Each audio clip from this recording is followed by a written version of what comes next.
Oh, yes. Why are you wearing sunnies? So I don't get blinded by the sun. You think Starman's wearing sunnies? Well, he's got a big visor in front of him. He's got a big visor to hide his face. Who is it? Who is Starman? Hey, everybody. Hope you're doing well. Back for another episode. Another one. Why are we playing Starman? What's that for? Because it's like the greatest thing in history. Yeah, obviously, if you don't know about Starman, then you shouldn't be listening to this podcast. Well, you shouldn't be listening to anything. You shouldn't exist. No, that was... No. People know what Starman is. Yeah. SpaceX launched the big Falcon Heavy rocket on a test flight. Mm-hmm. And good old Elon Musk decided to put his car inside so he can write it off as insurance. Is it actually a marketing campaign for the car? In a way, it is. I think, it does work like that, but I don't think that was the intention. Yeah. It was more just, Elon Musk owns Tesla, and they wanted to put something inside the rocket just to, show it off type thing, and he thought, fuck it, you're going to put his car in there. Didn't he get something like $2 billion to work on the actual Tesla car because it was environmentally friendly and things like that? He got a large sum of money. Yeah, I'm not too familiar about the Tesla car. Yeah, but actually it apparently is not selling as well as they thought. Yeah, but it'll sell now. Fuck, it'll sell now. Yeah, it will. It's a car that can survive space. Yeah. So we've been looking a lot at the live feed, just out of interest. Before we go into let's talk about this mission. We were saying before how this is essentially one of the most historic events in the history of space travel since the Apollo missions. Right. The Falcon Heavy was, I think they actually listed as the biggest, the most powerful rocket since Saturn V. But the big appeal was that it was less costly to produce, and to actually make. So, they used the reusable rockets. So the Falcon 9s, they just strapped 3 of them together and said, "Fuck it." Yeah, so they're able to piece it together. That's why it was cost effective, right? Yeah, and reuse the parts. So all NASA's missions, essentially, when the booster rockets fell back to Earth, they couldn't reuse them. That's it. They just scrapped them. They were disposable. Yeah, and now SpaceX are able to reuse their rockets, which saves so much fucking money. Oh, actually, before we even get into the spaceship, I've got another announcement. I'm going on a trial to see how long I can go without Facebook for a while. Oh, but how are you going to get Starman's feeds? From YouTube. You're finding Starman's updates. Yeah, but I just felt just almost like as a personal experiment to hop off it for a while, see if anything changes. It's been the only detrimental thing I can notice so far is that you do feel a bit of a disconnect with events. Things like, just the ability to go, what's on at that venue, or you'll often scroll on your newsfeed and see people going to stuff. So to tell me, how have you done it? Have you deactivated your account, or just removed the app on your phone and just avoid going to it? It started off as not having Facebook on my phone, so no notifications from it whatsoever. Unless it was from Messenger, then I know they're kind of contacting me directly. Yeah. But for things like invites, groups, things like that, I just wanted to get away from that, so I just deleted Facebook off my phone. But what I found was I was still going in the browser and still logging in anyway, to check any notifications. But I did notice that instead of every hour, I would do it maybe once a day. Yeah. Just to quickly check on stuff. But I was like, let's see if we can push it further. And so I started going back through just the early years when I was a complete douchebag and like fucking just yelling about every conspiracy and thinking I knew the truth and all that shit. And then I started removing those because I didn't feel like they reflected who I was like now, who I am now. Actually, you removed your posts. I actually removed like some posts. That's you can't do that. Well, you can't do that. You can't change 2008. That's like changing history. But I was less and less.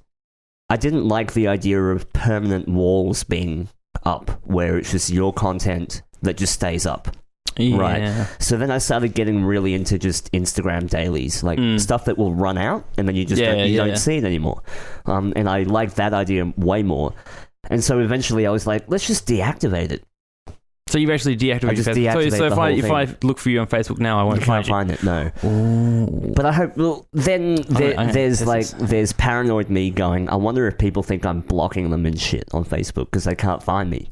You know how people get when they can't find someone, they're like, oh, has that person blocked me? I've just searched for you on Facebook, but I couldn't find Darrell Sunday, but I found Darrell Sunday. Sunday. Darrell Sunday. I'm not kidding. Look, Darrell Sunday. Okay, so you've actually deactivated your account. Yeah, but the scary thing was there's a little thing in your settings. I'm not sure if people have seen, but you can actually choose what you want to do after your death. I have, I've seen that because I did for a bit deactivate my account more in a rage type thing. Yeah. But see, like I'm not that active on Facebook anymore. I don't post like occasionally. Like I'll like to just shit post. Like I don't say like I'm going down the street for coffee or anything. Like none of that sort of shit. Yeah. Like if it's something that I feel like I actually want to share, I now do it through Twitter. Yeah. I tweet something and I get it to send the feed to Facebook. Yeah. But yeah, I'm just not active anymore. Occasionally I open up the thing and just do that sort of scroll just to see what people are up to. And then I'm like, I don't care. Well, that's all I was doing. I don't care what you're up to. I wasn't contributing any content anymore. I felt like I was repeating myself because every post was a plug of something or a photo of something that you could find anywhere, like an Instagram feed or something. So I was like, there's no point. I'm just repeating myself on another platform. Yeah. Like, why am I doing that? Yeah. And then I found I was just scrolling and looking at what people were doing, and I found that really unhealthy.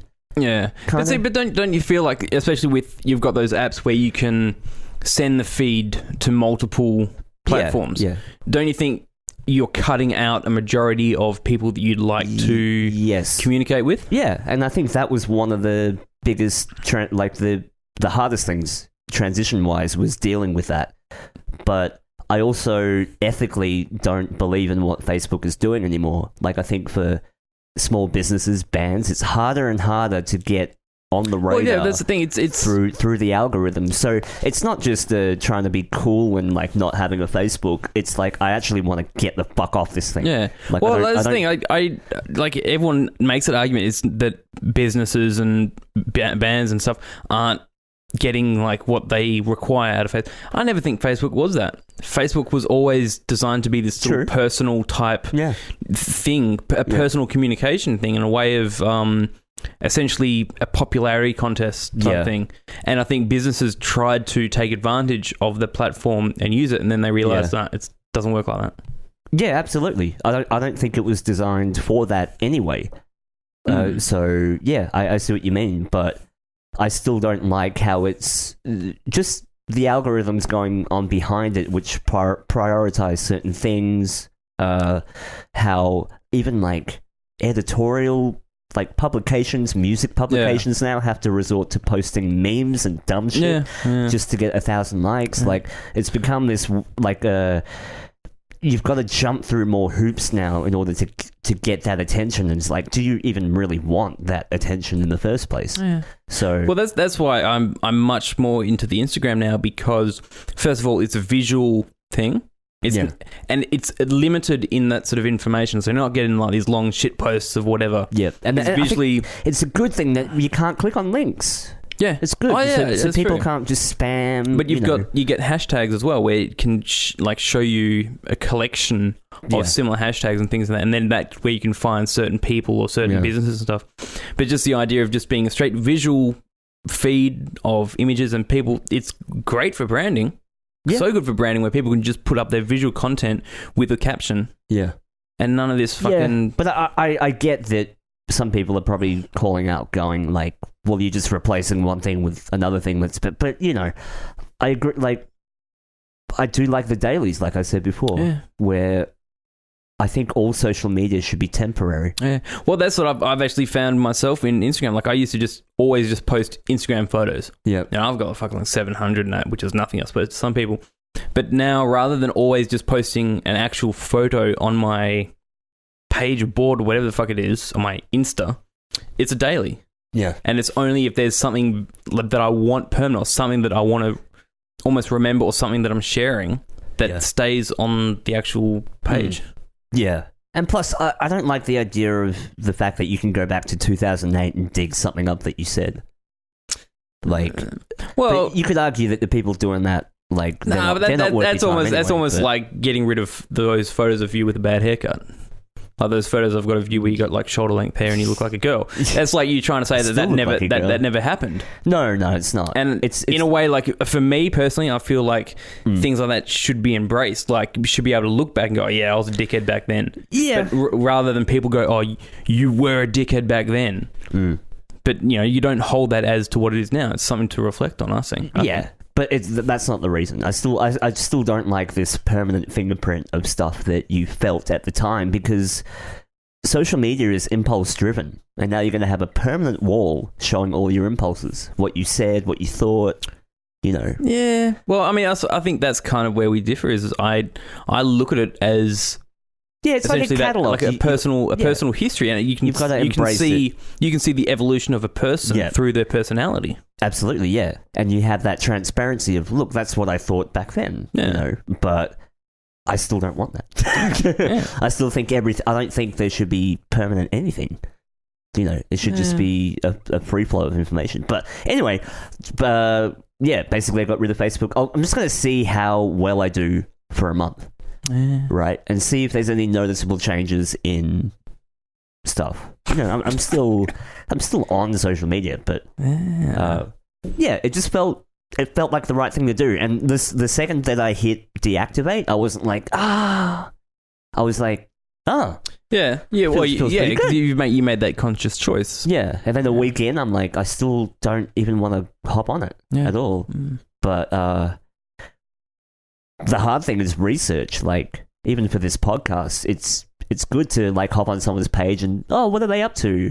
Like just to see what. So there's that I'm lacking in. But I mean, that's the thing. Like I said, you know, I'm not posting. I'll really only just post the mission control stuff now. Yeah. Put a video up or link to anything major. But even now, like I'll open up the Facebook app, and sometimes where it actually takes a while for the app to load, and it's got the Facebook logo with the loading bar.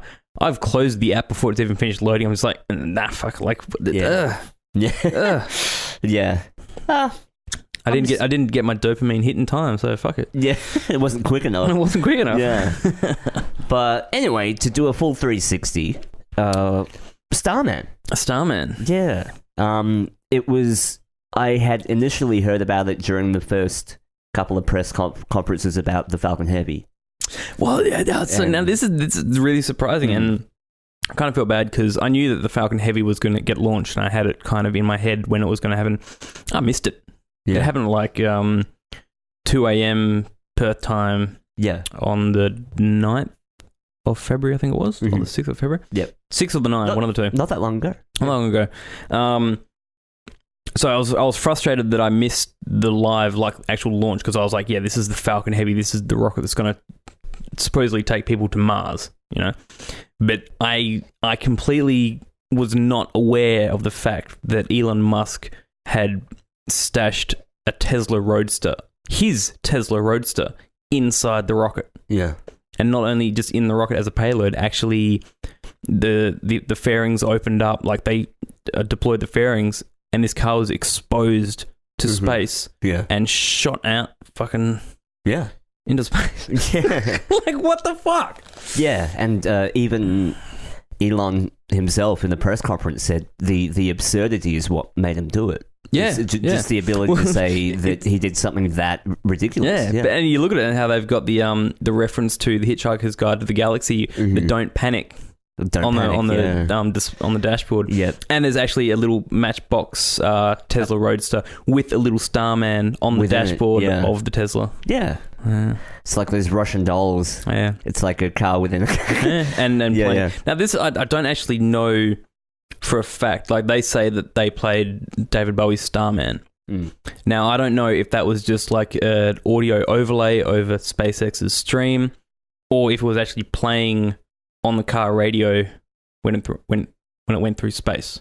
Right. Now, obviously, if it was playing through the car radio in space, we wouldn't have heard it. You wouldn't hear it. It wouldn't matter. Yeah. But you'd hear it on the stream, so I'm not sure if the whole idea of the car actually playing David Bowie literally on the car radio, because the car was, it's a battery powered car, and the batteries were running for a couple of hours, right? So I'm not sure about that, but they played Starman on the stream, on the live they did stream while they were cheering and stuff. It was an emotional moment, but naturally the first thing that I gravitate towards is I start to look for anomalies, because I'm a weirdo and I have nothing else to do with my time. But that both of us would probably agree that there are some questions, there are some inconsistencies. There's always questions. That's the other thing. There's always going to be questions. It took me a while. Yeah.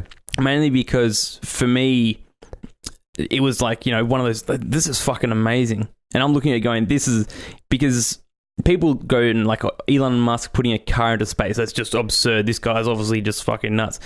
I'm like, fucking, I'd do that. That's what I'll be fucking doing. That's the fucking absolutely best shit. That is like the next generation of just billionaire boys playing around. Yeah. And even we have said the old days of space travel and the space narrative, which I like to call it, by NASA, that's kind of wearing out now. People aren't that interested in the technicalities of the actual launches. They actually want to see spectacles. Yeah, no, this is a good point that my dad brought up today, was how everyone is so obsessed with this car floating in space, just this inanimate object is floating in space, when currently, right now, or last night, there are people, human beings, in space doing a spacewalk on the space station. There are 6-hour spacewalk. Yeah, there are physical people. There are humans in space. Yet everyone's just fixated on this car. Yeah, and like I was just like, well, that just shows how the generations have changed. Like people look at NASA and just go, it's just old shit now. It's just old farts messing around. Yeah. People have been in space for such a long time that it's nothing now. Well, they need a hero. They need a real life Iron Man. Yeah. So, it's like, well, space is a very dangerous place, and is probably the most dangerous fucking space to work.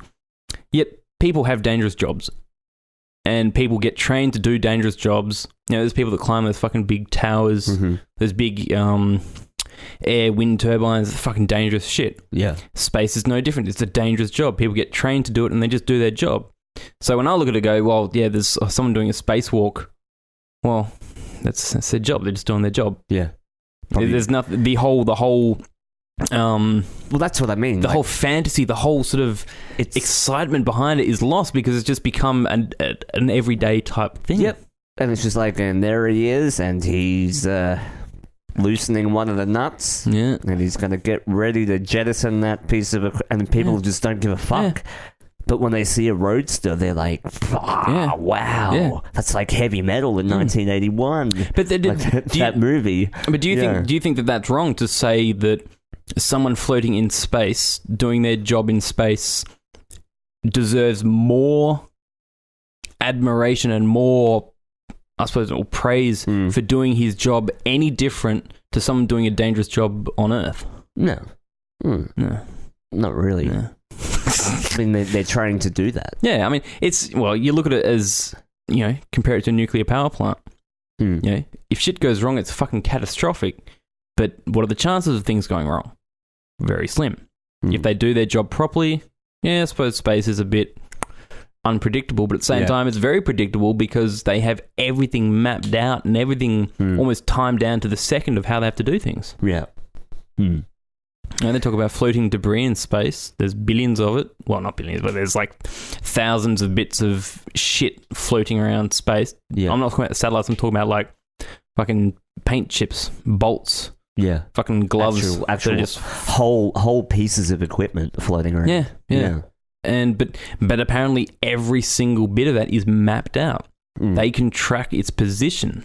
Yeah. So they know where that shit is. Yeah. So it's not just like, oh shit, they're up in space looking, oh shit, there might be a glove coming or something. No, they fucking know where that shit is. Yeah. So, but I guess what I wanted to do, let's do the top 3 to 5 weird things about Starman.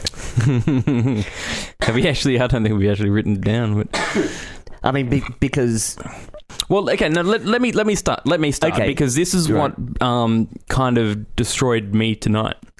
Destroyed you? No, destroyed me because my favorite thing was to go up and watch the live stream of Starman. And I've been watching it for the last 2 weeks. The live stream of Starman floating through space. The live stream. Yeah. On YouTube, labelled live stream. Everything live stream. 2 weeks later, I found out the live stream only lasted 12 hours. Yeah. And 2 weeks later, I'm still watching the live stream. Yeah. Okay. So I've been deceived. Let's backpedal a bit. What we are seeing on platforms like YouTube being labelled as live is actually a replay. Is actually a looped replay. Because there was only enough battery in the cameras to last up to 12 hours, something like that. Yeah. So what we're seeing is a replay. Yeah. Of a replay of a replay, just going on. Just loop, yeah. Which means, one, like, I know people are like, duh, but no, when you actually think about it, it's not live. It's not live. It's not live at all. It was live when it first recorded. Yeah. But now, when we go back and watch it, when you go to YouTube and you've got that live stream link that says live and it's got the little logo that says live, it's not live. Yeah. And not only that, so there was allegedly 12 hours worth of camera, but the longest footage that we've seen, 4 hours? 4 hours, yeah. That's the biggest chunk that you'll see. And even within the 4 hours, it's looping. Yeah. Some of that as well. So I want to point out that the amount of times that I've watched this live stream, the amount of times I've had it on, I've never seen the beginning of the stream from, I suppose, where the fairings deploy. Yeah. To the final moment of that photo that Elon Musk tweeted showing the whole Earth in the far distance. Yeah. Right? Where you can actually see the entirety of the Earth in the background. You look on live, you go to that YouTube live stream, all you'll ever see is just this sort of half Earth that's taking up the background and then this big light, the sun. Yeah. Just a big flare. Yep. Lens flare. So you're saying that the official, allegedly last photo at the furthest point is... I've never seen the footage of it. The only source is a tweet of a photo. Yep. From Elon Musk. Yep. It was never in the actual live footage. I've yet to see it. Yeah. Unless it's not out yet, right? Well, it would have to be. It would have to be. If they're looping that live stream. If they're looping the entire duration of the 12 hour... Why is it 4 hours? 2, why are there numerous cuts? Yeah. Now. Chronologically, where they are actually skipping to the beginning where the fairings open again. Yeah. So it's on a constant loop. And even in news articles and when they actually show the footage for news purposes, they'll even show the jump cuts going, this is a live... Yeah, now, I just want to go back to where you said where the fairings open again. Yeah. So we're not saying that the fairings open, you watch 12 hours and it repeats back to fairings again. It looped, it replayed that bit within a minute. Yeah. Well, less than that. Yep. The fairings deployed, showed them footage, then it cut, showed the fairings deploy again, then kept going. Yep. Yeah. And it happened numerous times within the live feed. But here's the thing. When you go back and watch that 4 hour chunk that's labelled as live, you will not see those jump cuts back to the fairings. Mm-hmm. So there's some inconsistency there with the actual footage. Yep. Now, does that mean the moon is made of cheese and the earth is flat? No. But there's some inconsistencies with what we're being shown is, number one, not live, and it's riddled with jump cuts. Yeah. Now, not only that, but there's a lot of anomalies in the footage. Now, you can see bits of what they say is ice floating off because obviously it's really cold in space, but it's also really hot as well. So you can see little bits of ice like floating off the car, but occasionally there's been like this flash, like a burst of like white, like almost air just going off the side of the car. Yeah. And then it quickly cuts. And I've seen people in live chat saying, "What was that? What was that?" And it doesn't get acknowledged. Never gets acknowledged. Yeah. I've actually seen message deleted. Someone message deleted on the live chats. Right. So it's being moderated. Obviously. Yeah, it's being moderated. Yeah. There's a classic bit which I actually watched, and I had a witness watching it, where the essentially the tin foil panels around the booster move, like it shakes. Well, it doesn't really shake, but it goes in and out, like almost like, you know, you breathe into a paper bag and it goes out. Yeah, suck it in, it goes in. Yeah. So it does that thing now. Like it decompresses. Yeah, yeah. So whether that's actually just something due to combustion in the engine or something like that, but as far as I know, there's nothing happening. The boosters have gone off and it's just coasting. It's just like they fired the engines and now it's just gone. Yep. And it's just floating. And it's floating in a vacuum. In a vacuum. Right, so what is... Okay, maybe there's some shit that we don't know about. Like, technically speaking, maybe that was part of the engine doing something? Yeah. Could be, yeah. But as far as I know, the engine's out of fuel. It's out of fuel, and it's just coasting, right? There's nothing going, yeah. Now, the weird thing is that these anomalies are consistently followed by cuts. Yes, so it does that and the footage cuts again. And it always cuts, right? It's not like they happen and then it just continues. Yeah. It's they happen and it cuts to black. Cuts to black and then comes up with another angle. Another angle. Yeah. And then chronologically it just jumps as well. Yeah. So there's gaps, there's skips, yeah. And it's amazing. So, and you know, there's videos come out of people saying that they've spotted UFOs in the footage, like weird lights moving. I saw the same thing. There's a weird light moving along on one scene, on one angle, and then all of a sudden it was cut. But it didn't cut to black. It cut to another angle of the engine with the light not there. Yeah. But it also looked like the whole shadow had moved. Like they'd almost cut out a whole 10-minute block and then put it back up. And it was And now there's other videos coming back showing the rotation of the Earth behind Starman with glitches. Yeah. Where the Earth is glitching its position and Starman's not moved. Yeah. Starman's sitting there, but the Earth behind it is glitching and shaking and moving. Yeah. Yep. Which a lot of people will pass off as, you know, it's just the latency, it's lag, it's the fuck off. Yeah. Fuck off. No. But so, I mean, well, okay, so I can't say for myself, like I haven't actually gone and watched that bit of the footage. Yeah. But this is what pisses me off, because we know now that the live stream we're watching is not live. Okay, yeah. We know that this live stream has cuts in it. This is not speculation. This is not conspiracy. We know for a fact the live footage is not live. Anymore. It was for the first 12 hours. Yep. But now, what's just going through my head now is, obviously, this live footage is being replayed, but can we say that you can't say that there's not a chance that it's being edited as it's playing back. Yep. So we might never know if what we're watching is that real live footage or if it's been edited. So we might go back and, there's no glitchy Earth or there's no lights. Yeah. And it will become a fucking Mandela effect where we're like, did we see that? We don't know if we saw that. We don't even know if we saw that. Yeah, because the very, live back. Unless someone was sitting there with a video camera filming the fucking TV. Yeah. It's, Yeah, it's like if you go backwards chronologically as well, like you were saying with the Mandela effect, if you did make edits, we couldn't tell. Unless you were actually physically recording the first live stream, which you probably couldn't find anymore. But now, let's go into this because it's essentially before the rocket took off, there's photos of this Tesla car sitting inside the payload, inside the cargo bay. Yeah. And the inside panels obviously got their, what are they called? Bulkheads or whatever, protection shit. But I was just looking at that photo and how they've got these markings on the inside of it. Now, I didn't build the SpaceX rocket. I don't know what they are.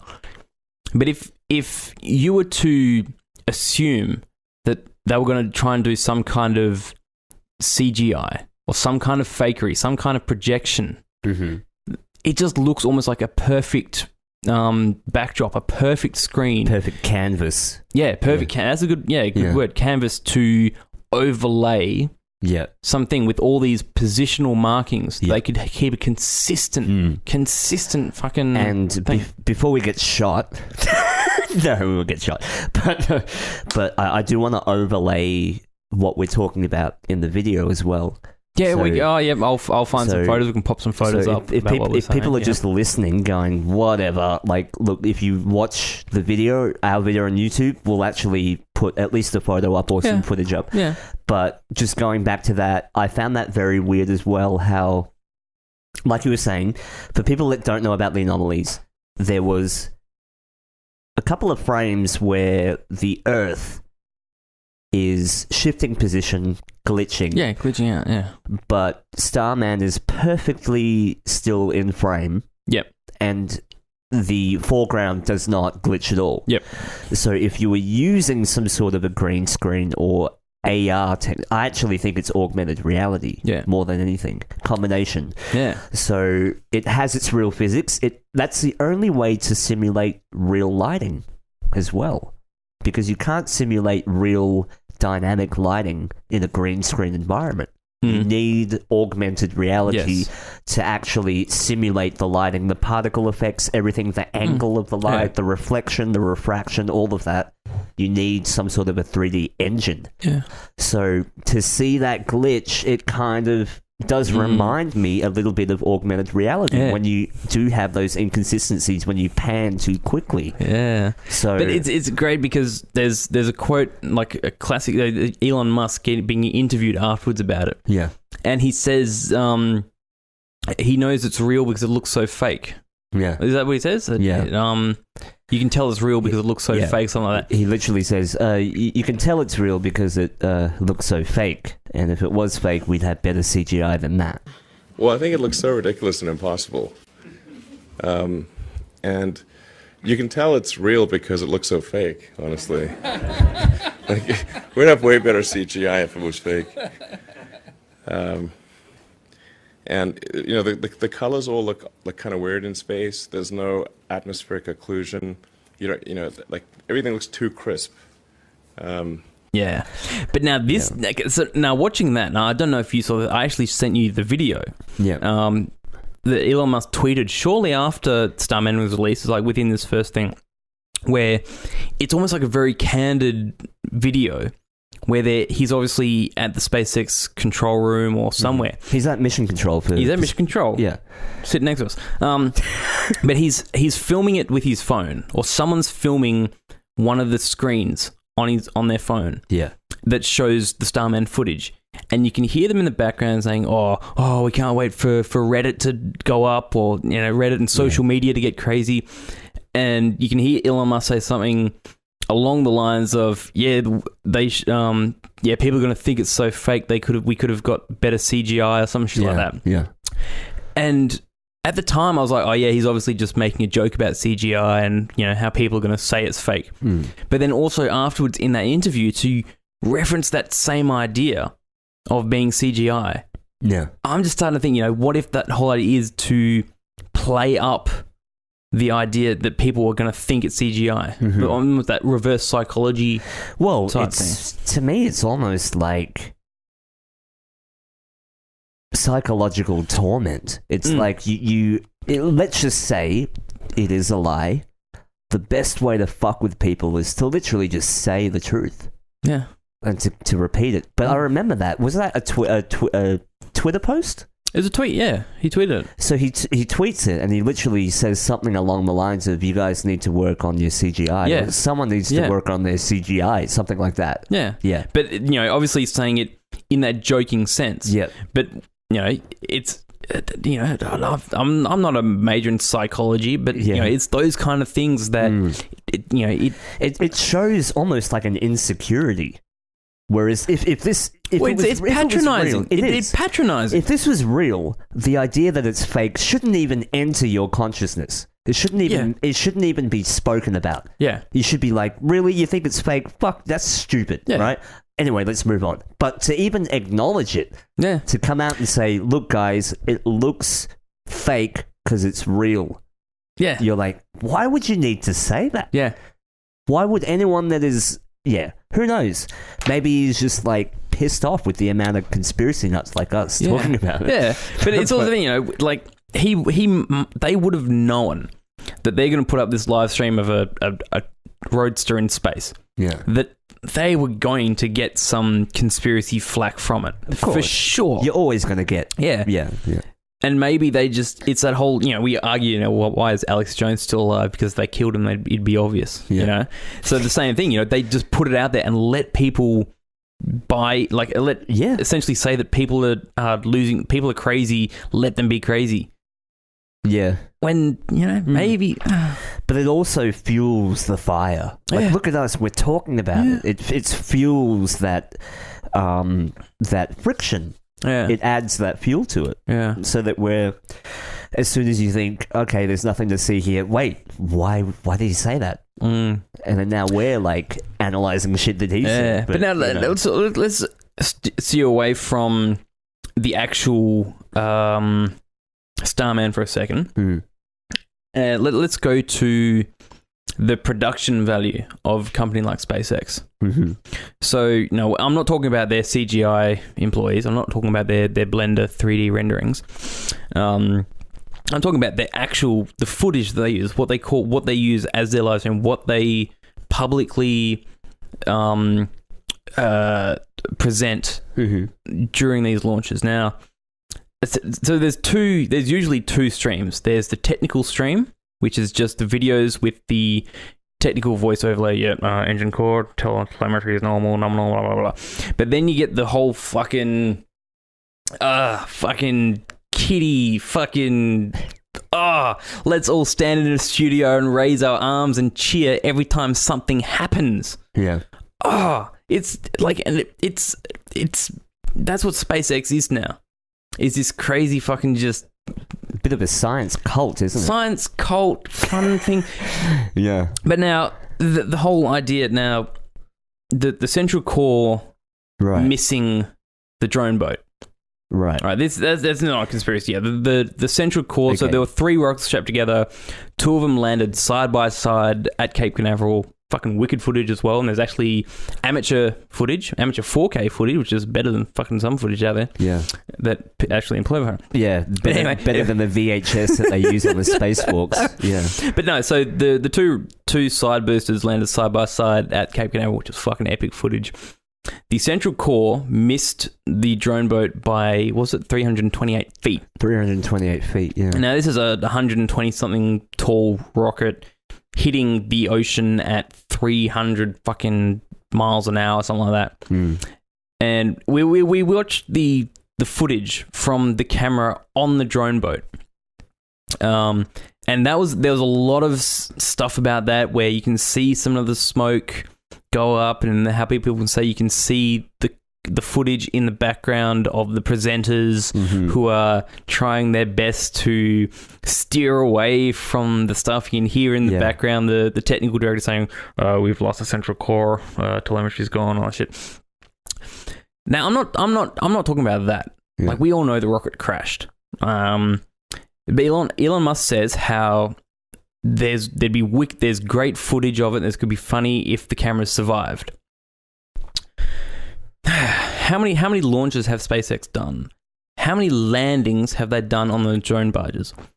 How many times has that camera on the drone barge actually recorded without getting shaky, without being interrupted by the vibrations and stuff, and not cutting out. And in fact, just to interject, they actually filmed one of the rockets tipping over. Yeah, no, and exploding. This is where I'm getting from. So there is not, like they're saying, if the cameras survived, there'd be great footage.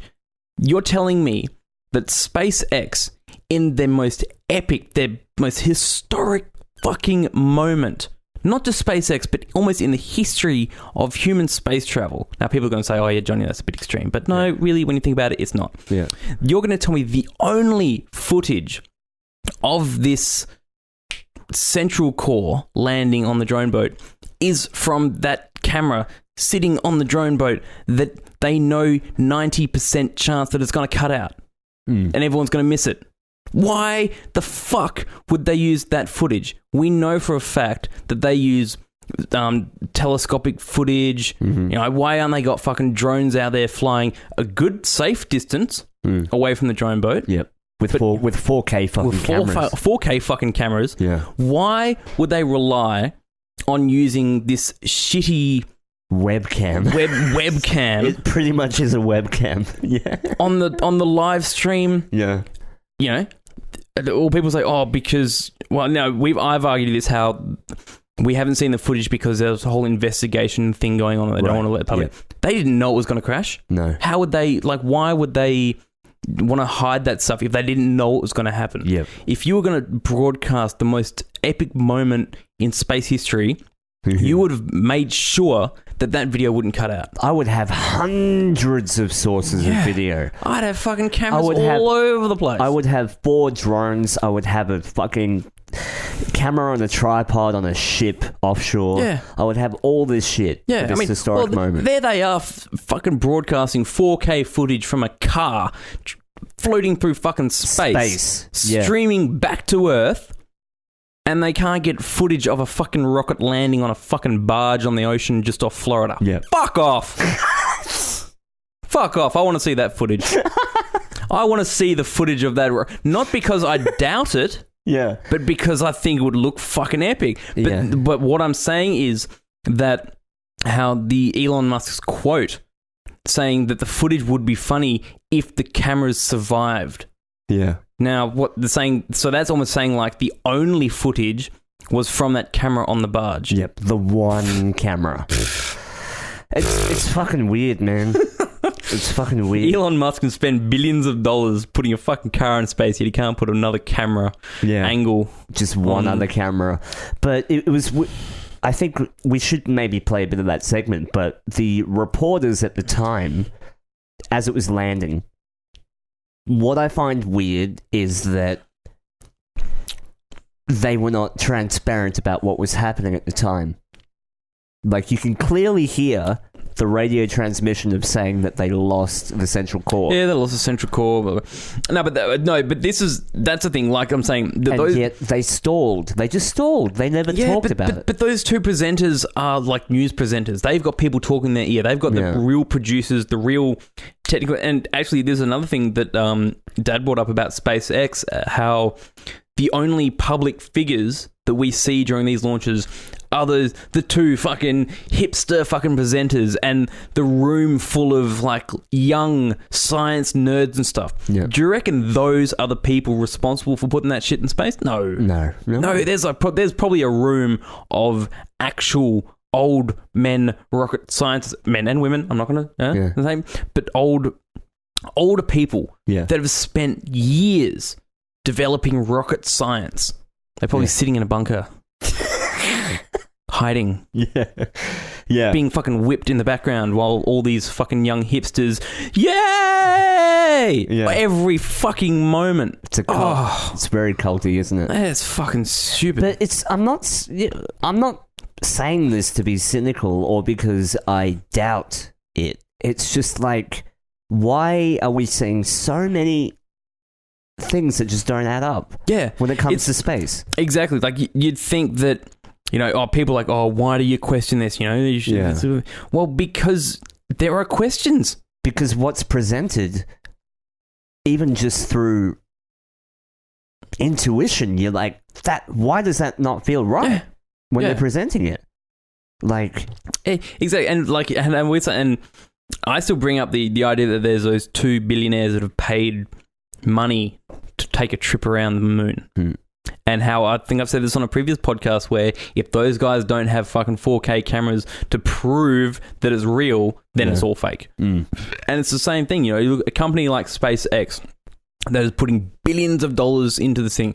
They have the capability, they have the money, they have the technology to prove without a doubt that what they do is real, such as putting an actual camera filming the landing of the central core, whether it was going to blow up or not. Now, if it blew up, take the footage away, analyze it for investigation purposes.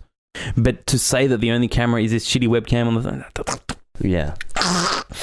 and that's just one of many weird things. I still go back to the fact that NASA lost all of their telemetry data and footage from the Apollo missions. You can't find those anymore. You can't find the originals. Well, yes, but I actually, now that you say that, I need to do a check because I have access to something. Yeah. I have access to the... You've got clearance for something. I got fucking top-level clearance on the entire Apollo 11 logs. Right.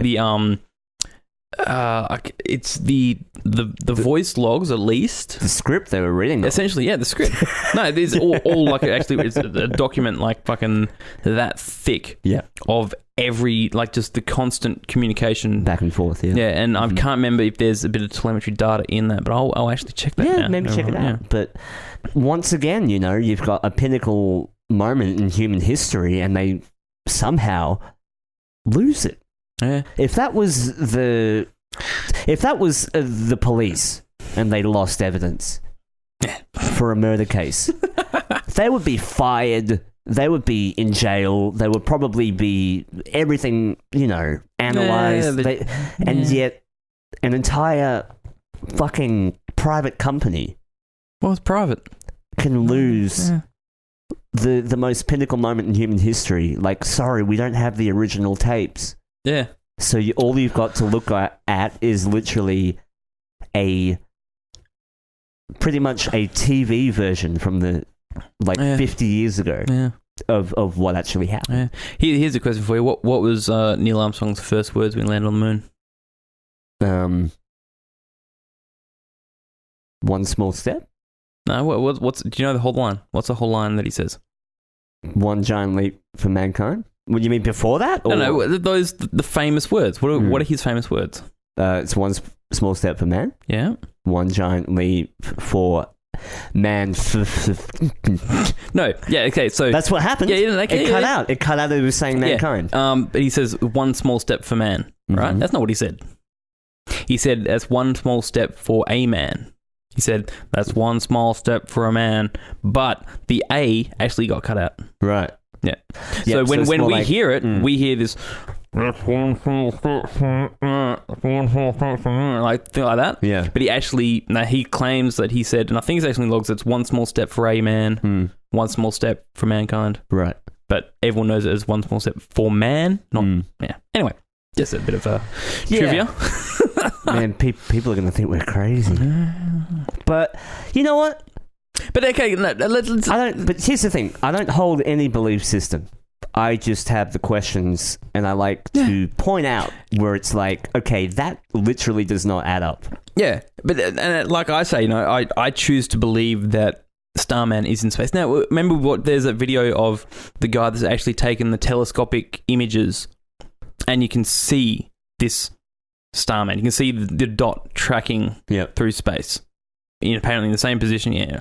Well, Starman's actually it's listed as a celestial object. You can track it on government websites and satellite websites. You can find Starman.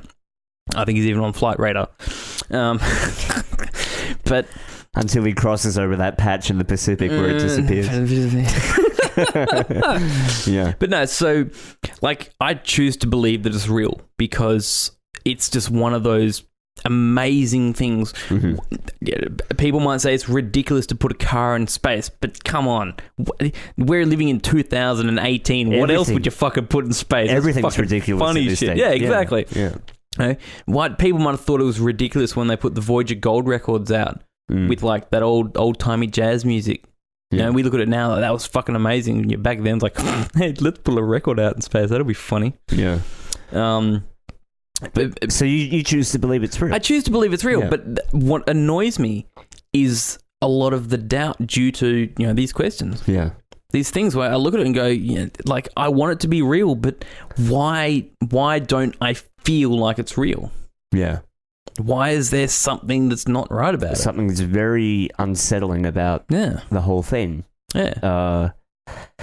Man, and you know what? In the age of the tech that we have now, if we want to go off yet another idea that we are behind in technology, like, it's obvious that we can no longer tell the difference between CGI and real footage. We can't tell anymore. Now, this is because we were actually talking about this over a beer the other night. How and I brought up the idea that deception is a timeless concept. Deception has been in existence since the dawn of mankind. Yeah, almost. Let's say. Now, if you're going to say that deception no longer exists, then you're being deceived. Yeah. But now, if you put the idea of deception alongside the development of technology and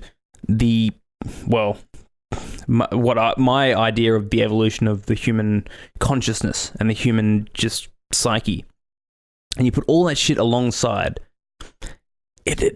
deception technology would increase at an exponential fucking rate. Yeah. That people would use that technology to deceive other people in ways that we couldn't even comprehend. Yeah. And if anyone turns around and says no, someone wouldn't do that. They wouldn't do that. Get fucked. Yeah. The wooden horse of Troy. Yeah. Fucking, they used a fucking wooden horse to deceive people.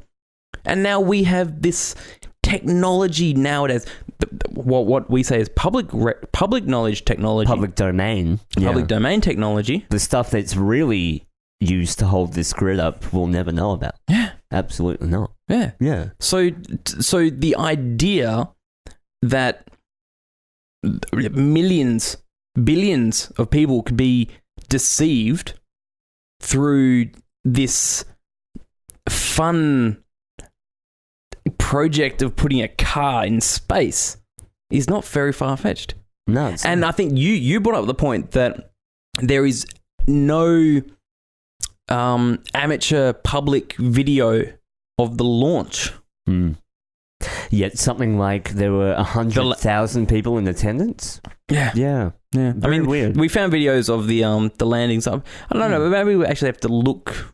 Maybe actually look a bit. Maybe they're harder. just not up because once again, if you're just searching on YouTube, that's not really a beacon for reality. Well, I understand that. Yeah. To say, someone might be uploading videos like, oh, I took a video of the launch. I'm going to upload it to YouTube. Yeah. And YouTube says no. Right. Yeah, that's easy. It's easy to censor it, of course. But you look at a band or a comedian. Literally half an hour after their set, you'll see about 100 videos. Yeah.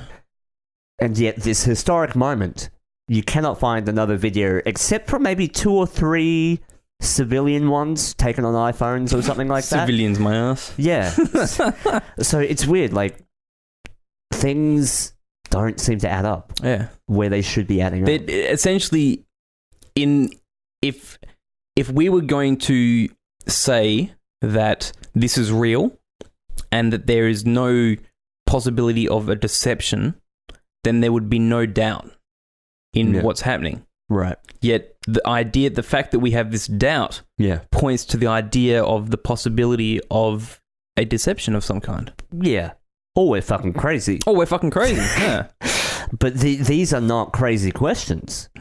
I truly believe if you sat anyone down and showed them, almost like in a court of law, beyond a reasonable doubt, there would still be doubt. Yeah. Because you get, like we say, everything here on Earth you can physically touch, we've seen, right? My general rule is that if I haven't personally experienced it, if I can't go there and touch it and see it, then it's questionable. Yeah. Even if you've got a million photos, a million different industries, people, professors, universe, like everything saying, no, this is what it is. If I haven't experienced it, I'm like, cool, all right, I'll take it on board, but I don't have to believe that. Yeah. And that's how, but you apply that now to space. How many people... It's a tiny sliver of the demographic of the Earth. Okay, so I was just going to say, now you talk about that, the people, the majority of the people that experienced this event experienced it through social media, YouTube, news, anything. Yep. The amount of people that were physically present on that day at Cape Canaveral, mind you, fucking 12 miles away, because you're not allowed within 12 miles of Cape Canaveral. You'd be shot. Wouldn't, no, be like probably like 300 people.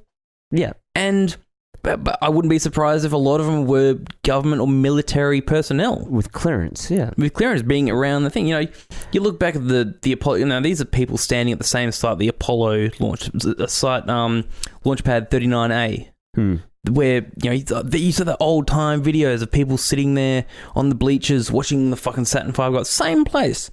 But do you think there's more people there nowadays? No. Because everyone's like, no, I'm just going to sit at home and watch it on YouTube because that's as good as the real thing. Fuck off. Yep. But, you know, if you want to extend that further, all information that we get is third hand. Second, third hand. Okay, right. We've got one company saying what happened. That's our only source.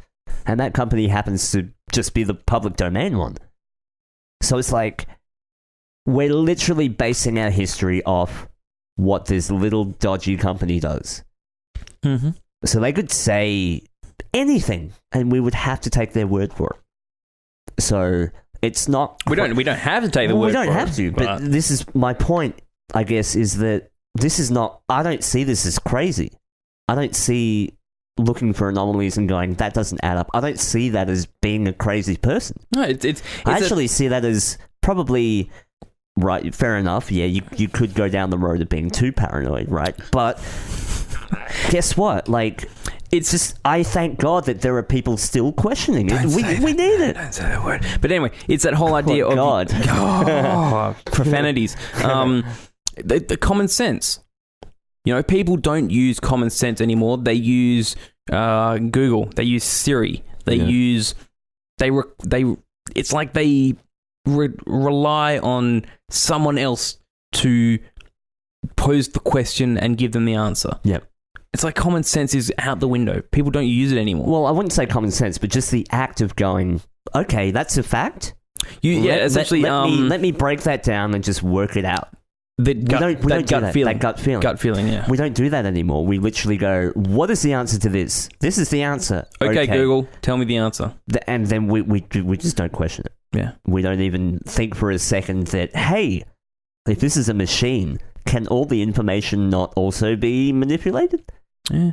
Well, I think it becomes easier. But that's, you know, I try to think, you know, maybe it's that rabbit hole idea where, you know, one answer poses 10 more questions. Yeah.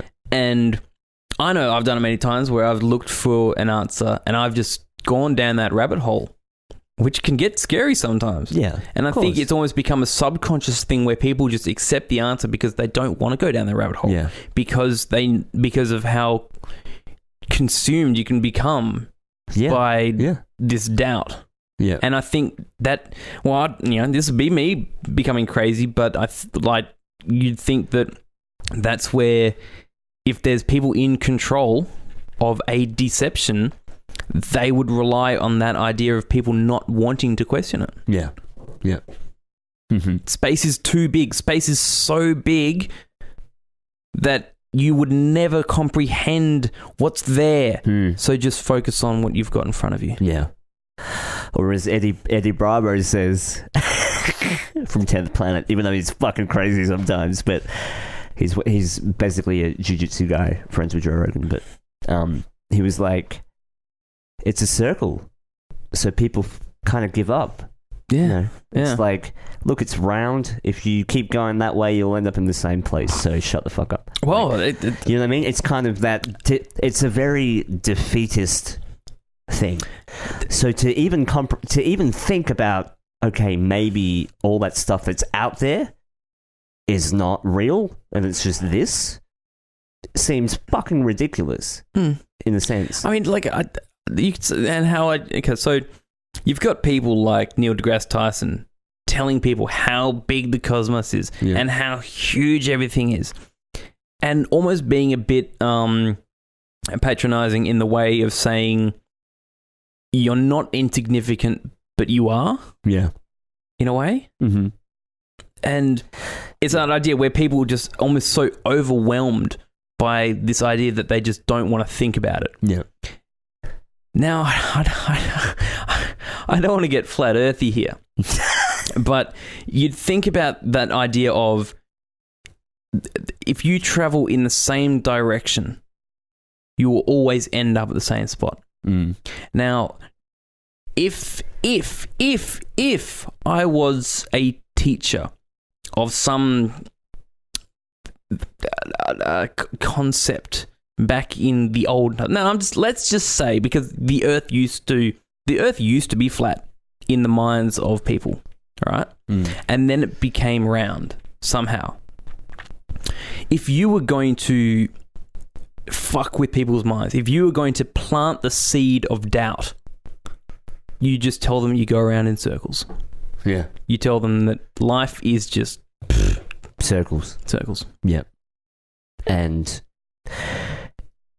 it actually takes away the control and takes away the power of the human. Because you're like, look at this photo. This is what NASA does all the time on their Instagram. Look at this photo. This is taken 22 billion light years away by the Hubble telescope. Yep. And there's billions and billions of this, and there's billions and billions of that. And there's billions of this, and like, look at all the stars, and this is like a black hole. This is sucking up this. These incomprehensible concepts. Inevitably, you just feel small. Yeah. Shitty. Yeah. Like, no matter what you do in your lifetime. It's funny. Now, what year did Apollo 11 go to the moon? 1969. July something, 1969, right? It was only last year that I saw the first meme float around that says, that's got a photo of the Earth, and you see a bit of the horizon of the moon, and you see a photo of the Earth, and it says every single person that's ever lived or died or anything is in this photo except one. Yeah. The person that took the photo, which was Michael Collins, by the way. Yeah.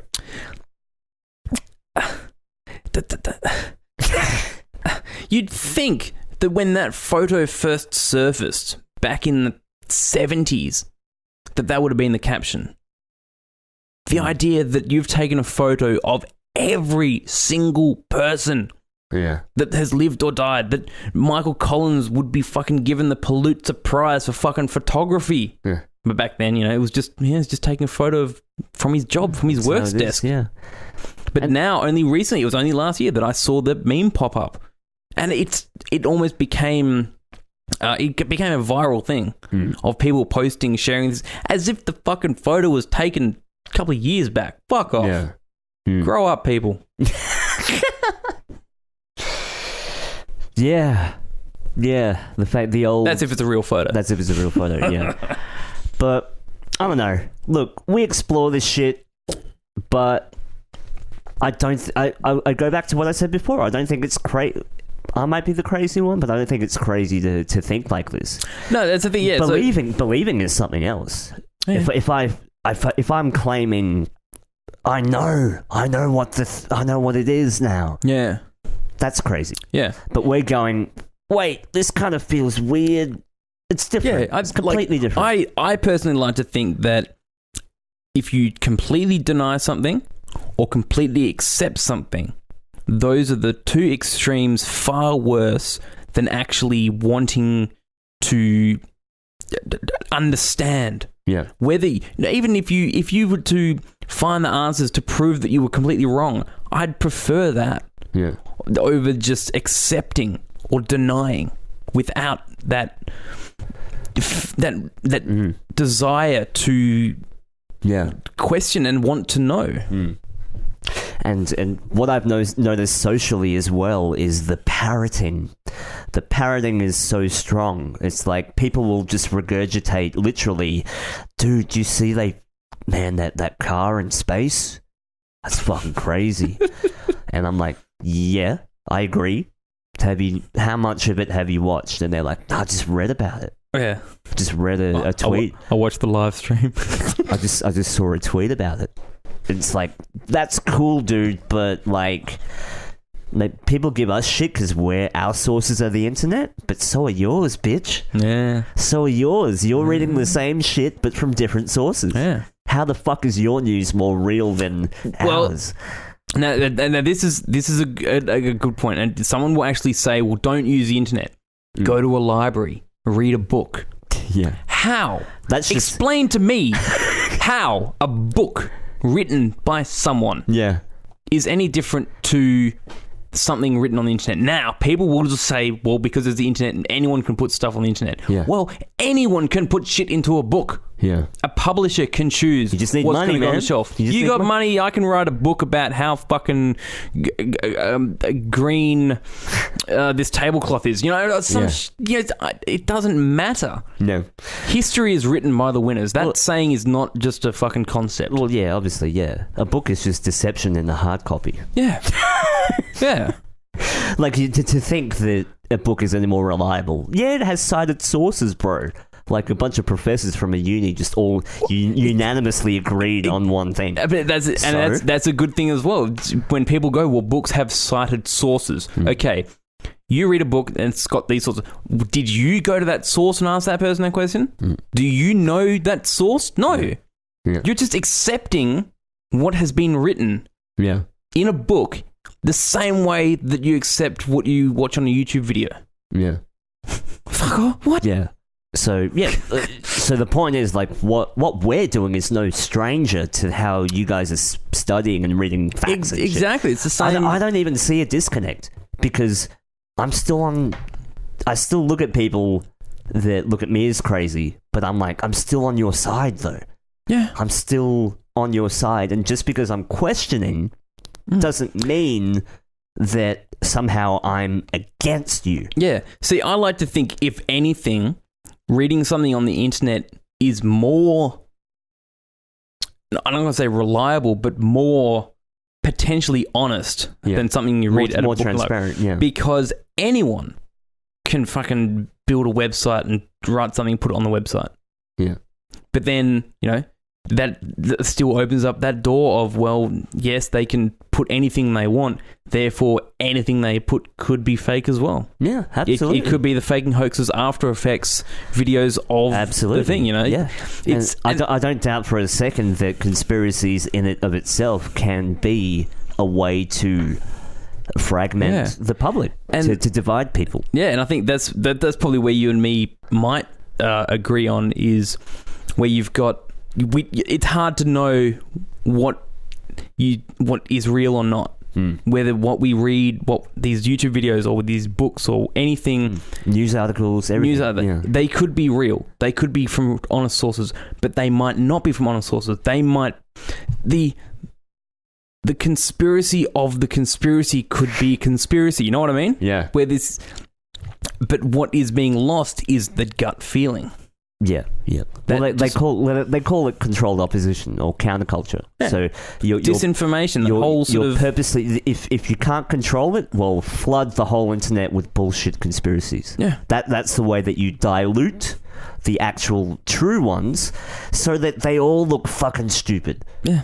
Like, the ones that hold weight now get buried under the bullshit about Bigfoot and UFOs and shit, when the real government manipulation goes fucking... Yeah, I mean, I could, if I had money, enough money, I could go and start a website or write an article to get published in magazines, videos, everything that says listening to podcasts is bad for you. And next thing you know, no one will be listening to podcasts anymore. Yeah. I could do the mobile phone of fucking cancer to fucking podcasts if I had the money. You know what I'm saying? Yeah. If you have There's that shit is... And anyone says, no, that's not possible because people don't do that.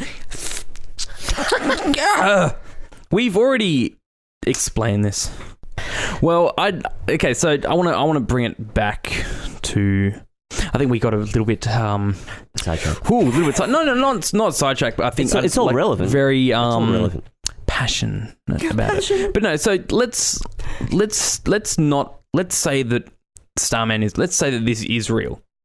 Okay, let's delve away from the conspiracy, the whole thing. Yeah. What does it mean? What does it mean for the future? Do you want to go there? Do you want to look at what impacts it has? In what sense? You mean the event? What that means? Well, I mean, Starman is one thing. Starman was just that sort of fun publicity, look at me thing. But then the Falcon Heavy is the rocket that will take man to Mars. Yeah. I don't mean that in the quotation of, man might not go, but that rocket will essentially have not the Dragon capsule, but that will be the facility to take man to Mars. It's the first step to Mars. Yeah, to get into Mars. Yeah. So, but that's how I look at it and go, well, this can't be a deception because this is the kind of progress that they're trying to make. Mm-hmm. If they're going to fake Starman, and fake the Falcon Heavy, then the Mars is just a fucking pipe dream. Yeah. But you look at what is going into it. Or maybe, maybe we can't go there because we still don't know.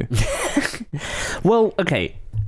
What are some of the ways, and this is kind of not to wrap up, but to ease into the wrap up, what would be irrefutable proof for you that, okay, beyond a shadow of a doubt, space is real, okay? Because in a court of law, this wouldn't hold up because we've only got limited sources. So what...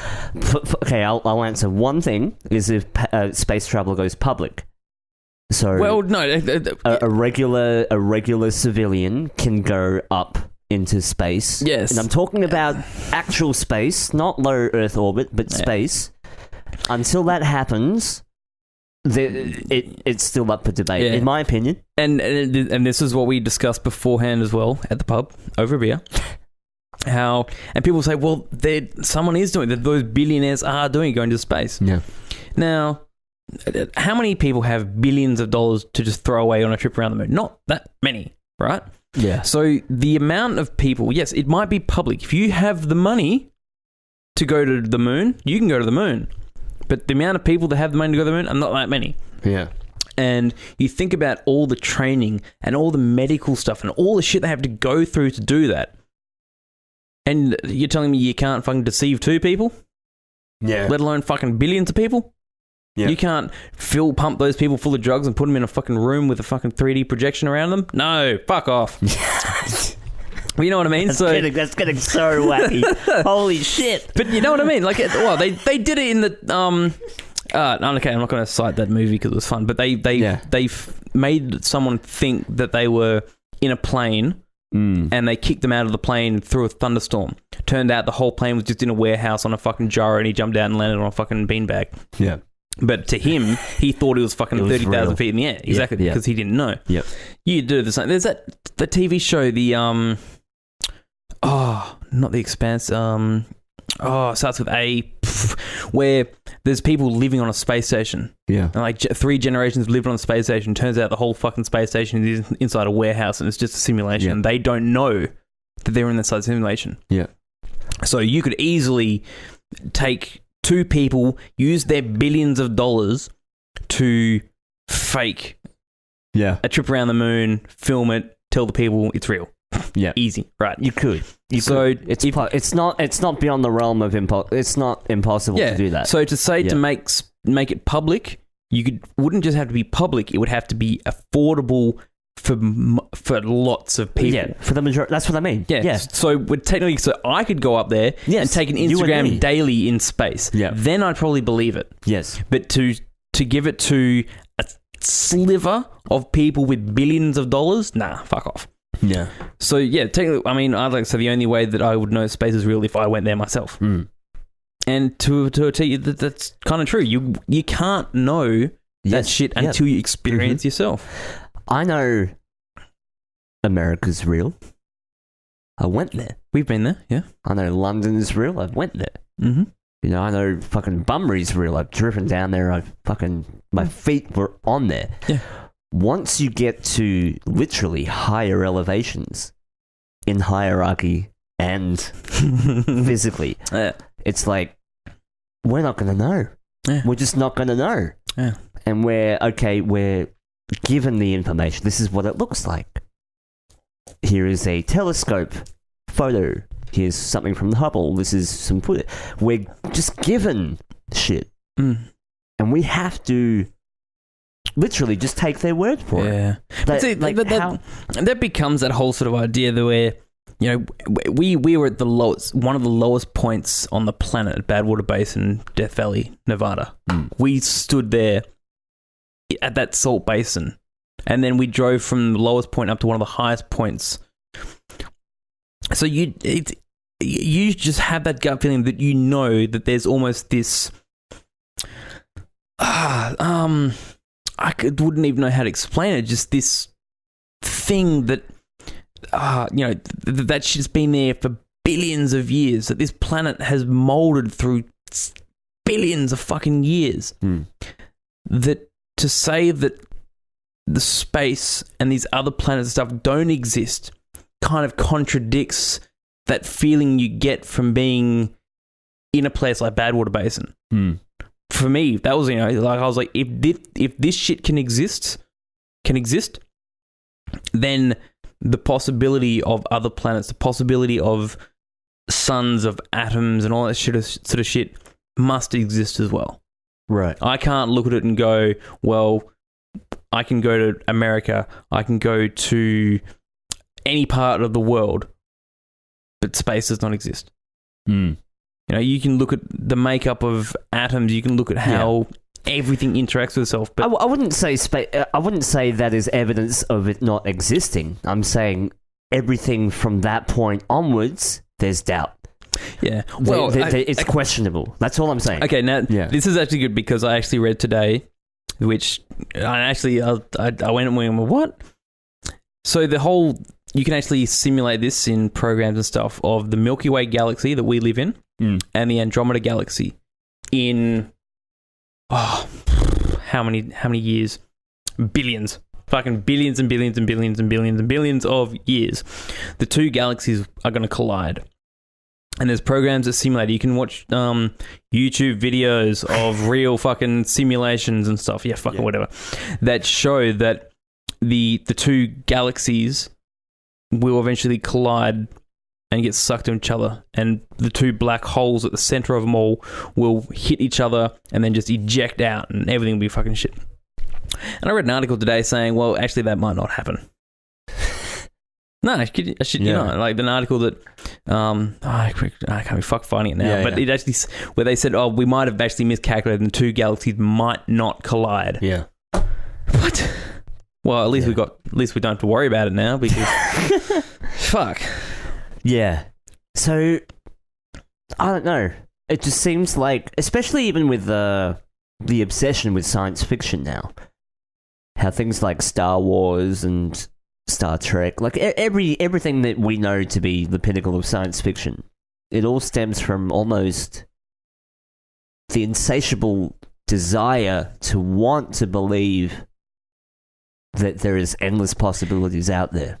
It's almost, it feels like that escape, like people want to find that escape. They want to use it, well, we're stuck on this planet, there has to be more out there. There has to be other life. We can't be the only things out there. Yeah. But why would we have that? Why would feeling? we want why that? would we want that? And some people have tried to answer that, and one of the answers could be there is a global depression at the moment where people do want to be in love with the illusion more than reality, because reality is becoming too painful. Yeah. Right? So but there's this escapism element to a lot of science fiction, and I think if there was a conspiracy, the goal of agencies like NASA and SpaceX is to fuel that love, that wanting that this is real, this has to be real, right? Yeah, and then you go and put in the contradiction of people actually questioning what reality is and whether what we experience as reality is any different to whether a dream state or an alternate reality, an augmented reality, where it all becomes the same thing as long as if you live in an augmented reality world, how is that any different to a real world? Like, what becomes the real world? Yeah, it's indistinguishable, for sure. What is real? Yeah, what is real? And to cap off everything, let's take another 360 away from the space stuff, because we were talking about deception, and we'll wrap up really quick because I've been getting into what's known as deep fake or deep fakes on my little whiteboard here.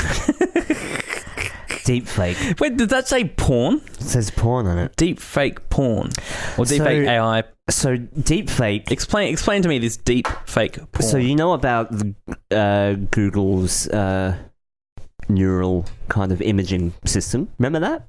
They put a whole bunch of algorithms, put a whole bunch of images in, and it got an AI to try and render what it thought. Yes. So if you add, let's say, dogs to a photo, the AI is going to try and see dogs in every shape. Yep. And it will render that. Deepfake is kind of a little bit like that. It's essentially an app someone developed, right?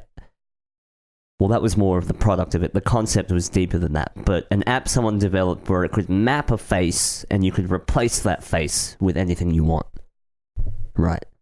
So, deepfake, someone actually showed a demonstration, which we'll show a clip of now, of someone mapping George Bush's face to say and express things that he never ever said off of one interview by mapping out his face. So they actually, render a real face of George Bush, but essentially it's being controlled by a puppeteer with what do you call it, 3D mapping, or what do they call it? But someone developed an app where you could get a porn video and superimpose any face that you wanted of any celebrity, which spread like wildfire on all the porn sites, right? And they're actually in the process now of removing a lot of them because they looked too real. Yeah. It literally looks like whoever you want. Like, there's a whole directory of them. But you think about the amount of deception that can come out of something like that. So you've got an AI latching on to someone's face and replacing that face with whatever you want. So you could, I could literally make a video of you going, yes, I killed that person. Wait, I want to backtrack up to 2002. Yeah. I don't know why I forgot about this, and I don't know why it suddenly disappeared. You remember that fake Osama bin Laden video? You remember that guy? Yeah. Remember that guy, Osama bin Laden? Tim Osman. Yeah. Barack Obama. No, but remember the fake videos that came out of him, of the fake CGI videos, and how people... Oh, come on. The total fake CGI shit back then. Was it footage of Bin Laden in the cave talking and shit? Doing interviews and talking, That was shitty fucking CGI stuff. Yeah. that they were trying to play off as real stuff, which they did play off as real stuff. Come on, any fucking idiot knows that's fucking CGI stuff. Yeah.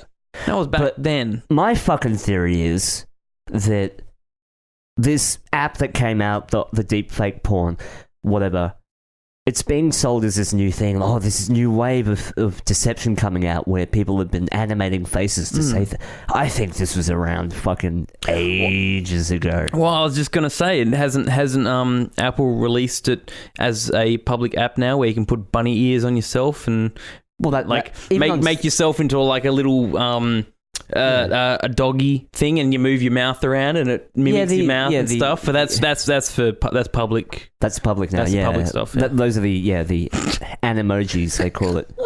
Animoji, but you know, it's been done anyway for computer games and all that, 3D mapping for a motion capture, mocap, all of that. But all you're doing is now, rendering a face and changing what it says and stuff like that. But the level of if that was real, which it is, the rabbit hole gets so deep as to what can be fake. You could have a whole speech by Trump or Obama that wasn't even fucking real. But let's try and quickly sum up this, right? Like what I'd like to try and pull out, what I'm trying to say is that the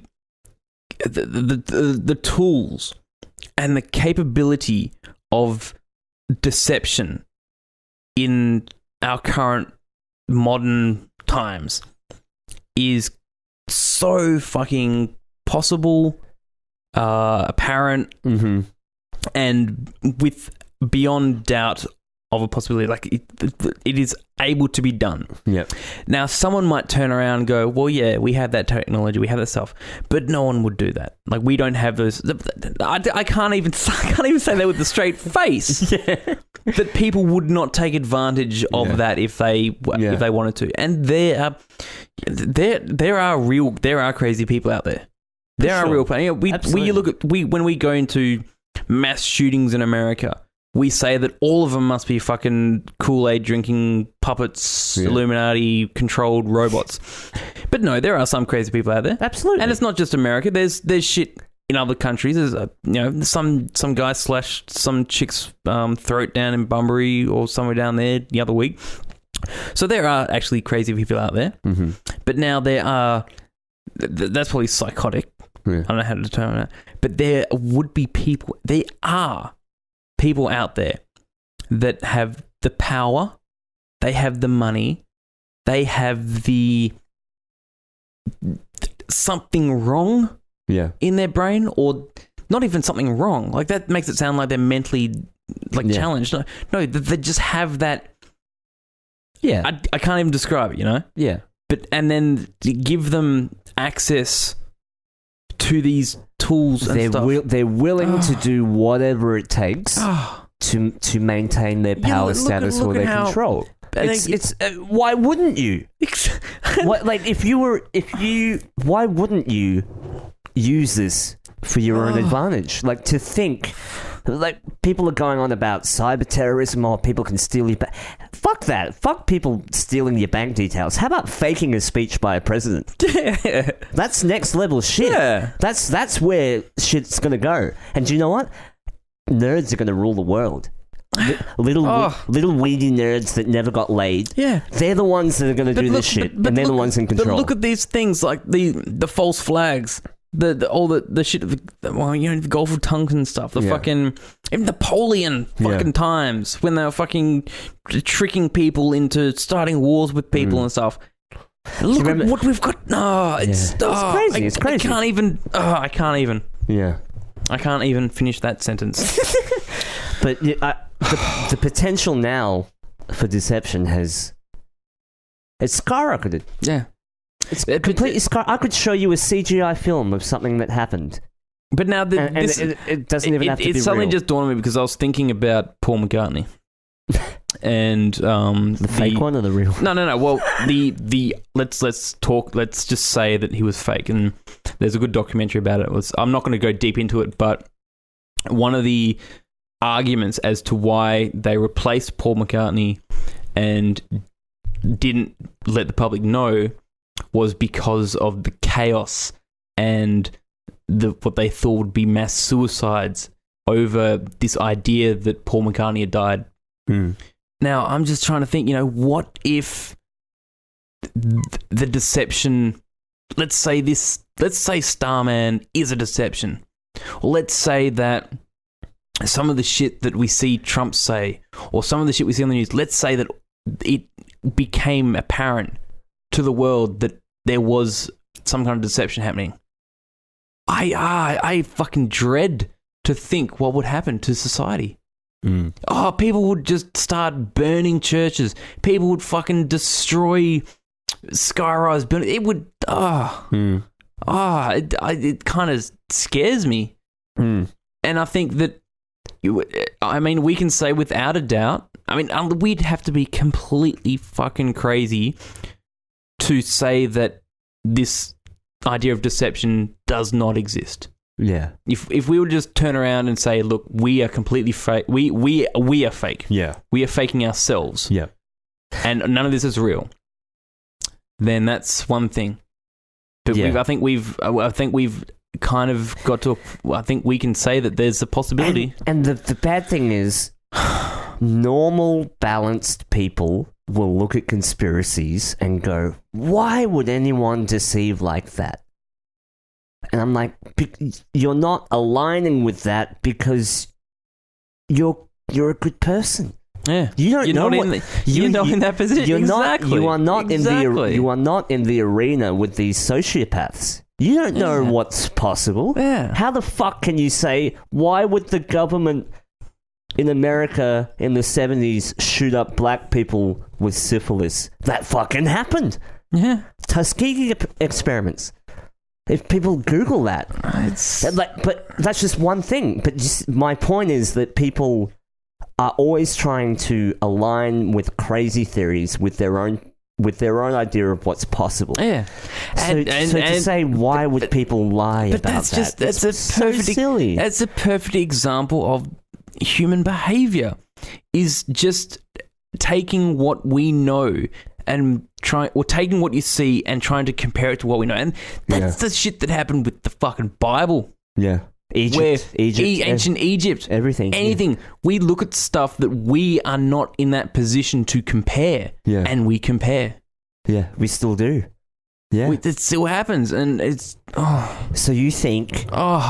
You think with your wage, the amount that you earn, and the responsibilities that you have, that you can somehow compare and determine what this multi-billion-dollar psychopath is willing to do? Like, there's no fucking connection there. How can you compare that? But hey, it's all for entertainment anyway. At the end of the day, it's fucking. It's amazing. Well, that's at the same time. I say, whether it's true or not, it's fun. It's the ride. It's the fucking ride. It's like people think we're. Like me and you were sitting under a rock fucking with guns, like tinfoil hats. Tinfoil hats, like scared to come. No, if anything, it makes me more interested in everything that happens around me. It's just that opening the mind. It's using the brain again. It's using the brain. It's not just fucking injecting with shit.